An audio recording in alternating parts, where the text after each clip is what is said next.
Hi there, I'm Steve Knutson. I'm a Microsoft MVP for Office Apps and Services, and today I'm going to show you how to use Copilot in SharePoint to create a little knowledge bot which you can use for all kinds of useful tasks. In this scenario here, I've collected some documents that relate to working around construction out in the environment and around things like waterways, where there might be dust or noise. And I've also um, grabbed a copy of the regulatory requirements, so a summary from the Regional Council, that's our local environmental authority, some river engineering documents and so on as well. And I've added those into a document library, which will be the source content for my agent. So the next thing that I have to do is, once I've done that, of course, I've got to have a Copilot license assigned to my account. I now go into here, create an agent. It's going to bring up a little wizard. So in here, you'll see it gives me the site name, and then it's showing the data source, which is my library here. If I then go open the agent, it just pops out like this, and you can see it popping on the side. And you'll see that when it does that, it's kind of got some generic settings in here, and I can ask it a simple question. So, who are Environment Canterbury? So they're our local environmental organisation, so regulatory organisation. So let's fire that up and see if it's going to answer the question for us. And one thing you'll notice while it's doing that is that when I created the agent, it's created this agent file in the library here, and you'll see it's given it a kind of a funny name. Now you'll see what it's doing is it's responding from this. It's giving me some information about the Regional Council and what it does. And we go down to the bottom of it, you'll see that it's given like a bit of just a summary from a variety of information that's within this particular library. Now, if I click on these dots here, I can go into edit my agent. I can also do that at the start. And in the edit agent, we've got a few things we can change. So for example, we might want to change the logo image here. We can pick an image and change that. We can change its name. So I'm just going to call this one here my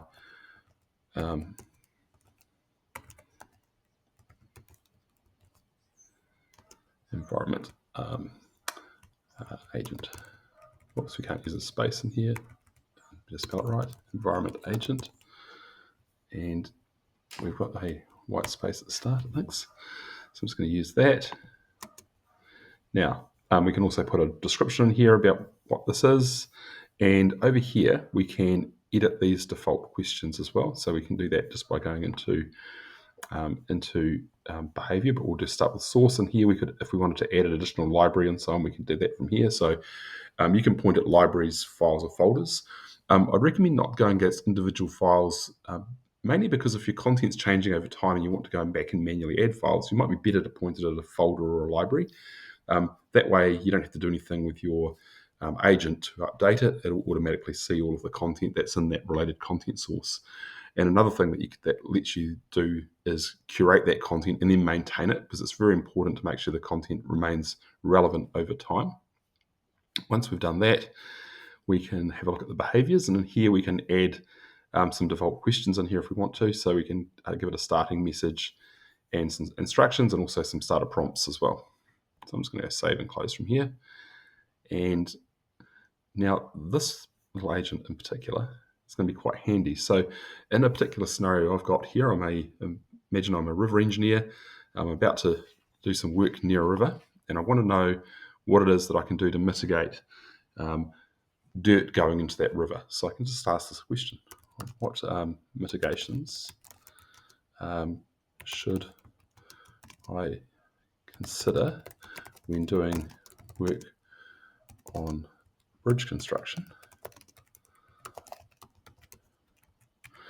So I haven't said anything about being near water, but I've told it it's using a bridge. So let's see what it comes back with.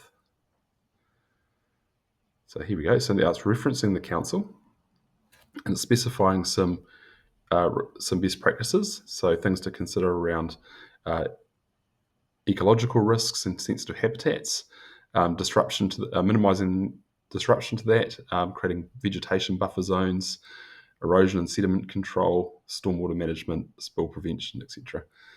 It's also got things to avoid. So and it's found a bunch of things in here around the types of things that I should avoid using near that area where it might run into a waterway, some dust and noise control factors, and interesting information about the compliance and what legislation applies.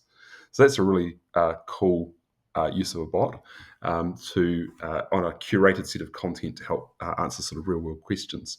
Now, another scenario where you might use this in a controlled document sense is you may use it with things such as your policies, procedures, and standards, which are known good content because they're generally reviewed and maintained over time. Well, there should be if you're meeting sort of audit requirements around ISO, etc.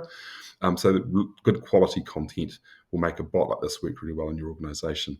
So hopefully you'll see from this, no code required. It's end user deliverable, so you can create it yourself.